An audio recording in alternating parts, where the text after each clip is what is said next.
Hey whatsapp guys, again I am back with English subtitle. So start करते हैं आज के अपने पहले सेंटेंस के साथ। मैं पूरी तरह से तैयार हूँ। मैं पूरी तरह से तैयार हूँ। So for this sentence we can say I am totally geared up. I am totally geared up.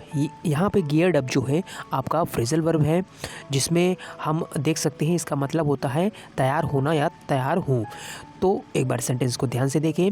मैं पूरी तरह से तैयार हूँ। It means I am totally geared up. I am totally geared up. Now moving on to next sentence. तो इसका हमसे क्या लेना देना? तो इसका हमसे क्या लेना देना?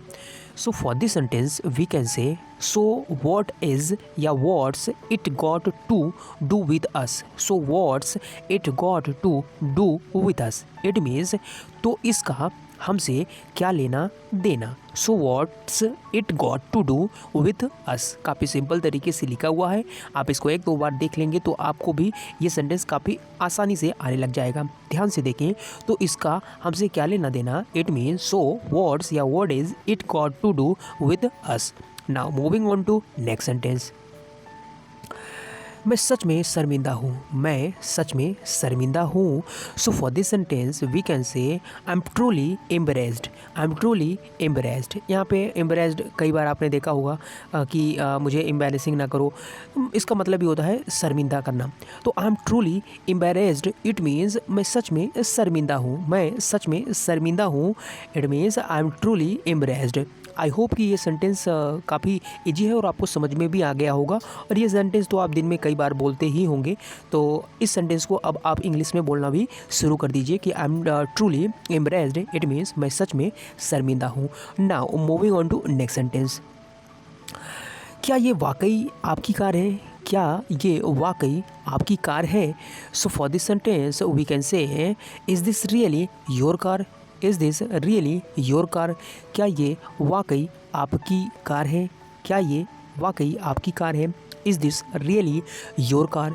Is this really your car? काफ़ी सिंपल सेंटेंस है, इंटरोगेटिव में लिखा हुआ है। तो एक बार फिर से ध्यान दें आप। क्या ये वाकई आपकी कार है? तो इसके लिए हम कह सकते हैं is this really your car? Is this really your car? I hope कि आपको ये सेंटेंस भी काफ़ी अच्छे तरीके से समझ में आ गया होगा। Now moving on to next sentence.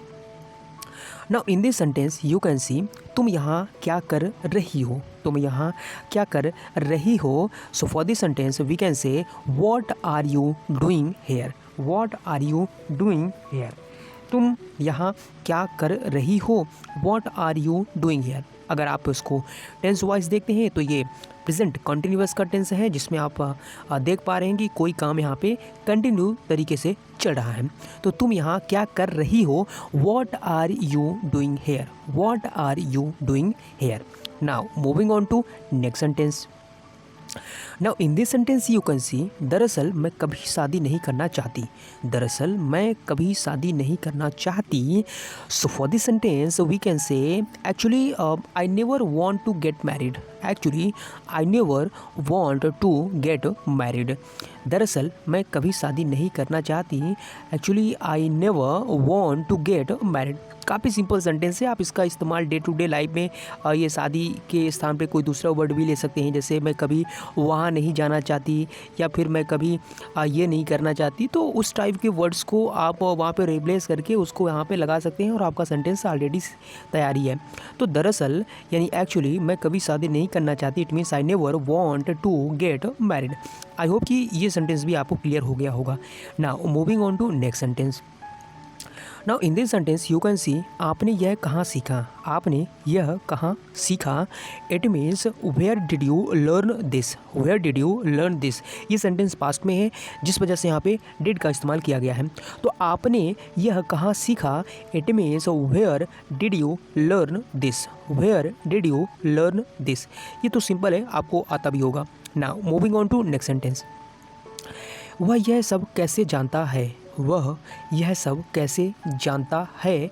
So for this sentence we can say how does he know all this? ये सेंटेंस आप देख कर ही समझ गए होंगे कि ये प्रेजेंट सिंपल में लिखा गया है, जिसमें ये इंट्रोगेटिव टर्म में पूछ रहे हैं कि वह यह सब कैसे जानता है। It means how does he know all this. आपको डू और डज के इस्तेमाल के बारे में पता ही होगा, क्योंकि ये सेंटेंस सिंगुलर है जिस वजह से यहाँ पे डज का इस्तेमाल किया गया है।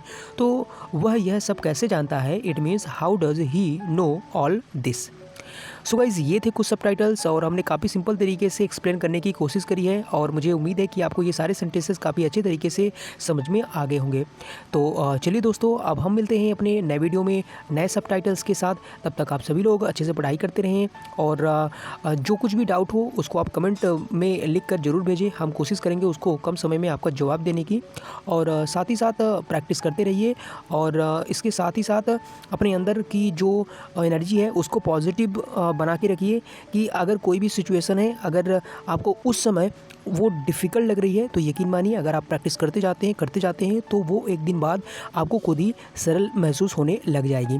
तो चलिए दोस्तों, अब हम मिलते हैं अपने नए वीडियो में और तब तक आप सभी लोग अपना ध्यान रखें, अच्छे से पढ़ाई करते रहें, माइंड को हमेशा पॉजिटिव रखें, जिस पर मैं हमेशा फोकस करता हूँ।